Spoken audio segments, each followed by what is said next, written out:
మాజీ ఎంపీ గోరంట్ల మాధవ్కు నోటీసులు ఇచ్చారు విజయవాడ సైబర్ క్రైమ్ పోలీసులు. అనంతపురంలో ఆయన ఇంటికి వెళ్లిన పోలీసులు బిఎన్ఎస్ సెక్షన్ 35/3 కింద నోటీసులు ఇచ్చారు. మార్చి 5న సైబర్ క్రైమ్ పోలీస్ స్టేషన్లో విచారణకు రావాలని ఈ నోటీసులో పేర్కొన్నారు. ఓ ఇంటర్వ్యూలో పోక్సో కేసులో బాధితురాలి పేరు చెప్పారని గోరంట్ల మాధవ్పై కేసు నమోదు చేశారు పోలీసులు.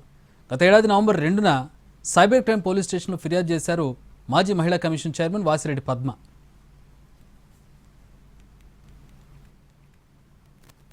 ఈ రాష్ట్రంలో ప్రజాస్వామ్యం లేదు, ప్రతిపక్షం లేదు, ప్రజలను గౌరవించే విధానం కూడా ఈ ప్రభుత్వానికి లేదు.